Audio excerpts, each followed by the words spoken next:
अनधिकृत वास्तव्य करणाऱ्या बांगलादेशींना पुणे या ठिकाणी घेऊन जाणाऱ्या तब्बल 19 पोलीस वाहनांचा ताफा निघाला असताना रसायनी पोलीस ठाण्याच्या हद्दीत भातान बोगद्यात त्यातील काही वाहनांचा विचित्र अपघात झाल्याने एकच खळबळ उडाली आहे।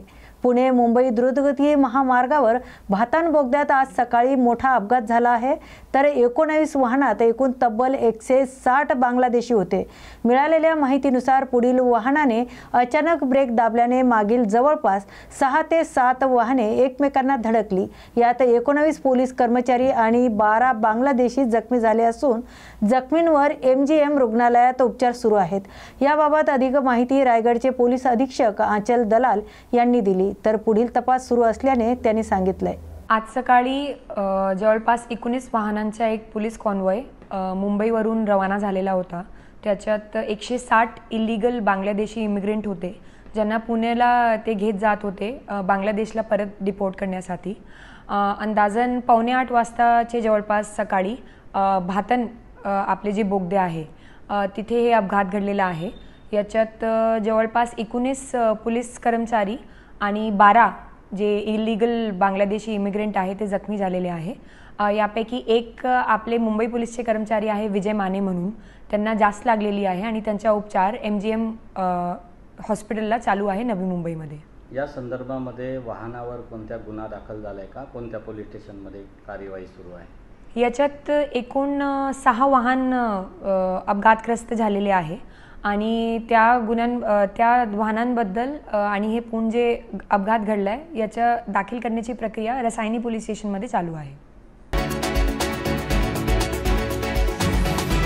गुजरातच्या दिशेने जाणारा ट्रक धुळे स्थानिक गुन्हे शाखेच्या पथकाने मुंबई आग्रा महामार्गावर पकडत एक मोठी कारवाई केली आहे।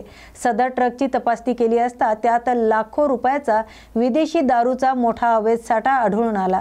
या कारवाई दरम्यान गाडीतील दोघांना स्थानिक गुन्हा शाखेचे पोलीस पथकाने ताब्यात घेतले असून त्याची चौकशी सुरू केली आहे। मुंबई आग्रा राष्ट्रीय महामार्गावर धुळे स्थानिक गुन्हा शाखेच्या पथकाला मिळालेल्या गोपनीय माहितीच्या आधारे ट्रकची तपासणी केली होती।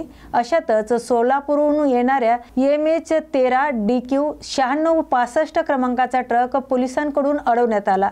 ट्रकमध्ये काय आहे याची विचारणा चालकाकडे केली, त्याच्याकडून उडवडीची उत्तरे मिळाल्याने चालक सहचालक यांना ताब्यात घेण्यात आलं। ट्रकची तपासणी केली असता त्यात लपून ठेवलेली लाखो रुपयाची विदेशी दारूचा साठा मोठ्या प्रमाणावर आढळून आला। सदर कारवाई दरम्यान पोलिसांना 41 लाख किमतीची दारू आणि 22 लाख रुपये किमतीचा ट्रक असे एकूण तब्बल 63 लाख रुपयाचा मुद्देमाल जप्त केला असल्याची माहिती पोलीस निरीक्षक श्रीराम पवार यांनी यावेळी दिली।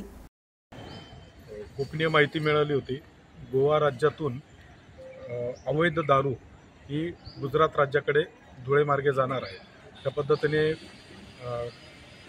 नाकाबंदी लावली असता माहितीमध्ये मिळालेले टाटा कंपनीचे कंटेनर हे जेव्हा नगावजवळ आम्हाला सापडले, त्याच्यातील आरोपींना त्याच्या ड्रायव्हर आणि त्याच्या साथीदाराला विचारपूस केली असता त्यांनी सुरुवातीला उडवडीचे उत्तरं दिले। त्यांच्या समक्ष गाडीतील मुद्देमाल चेक केला असता गाडीमध्ये रॉयल ब्ल्यू माल्ट विस्की नावाचे दारूचे बॉक्स मिळून आले। एकूण 950 बॉक्स आहेत। 41 लाखाचा अंदाजे मुद्देमाल आहे आणि 22 लाखाचे कंटेनर, असा एकूण 63 लाखाचा मुद्देमाल आपण ताब्यात घेतलेला आहे। पुढील कारवाई पोलीस स्टेशनला गुन्हा दाखल करून याच्यातील तयार करणारे व विकत घेणारे त्यांच्यापर्यंत पोहोचून त्यांना गुन्ह्याच्या कामी ताब्यात घेऊन पुढील कारवाई करण्याची तजवीज केली आहे।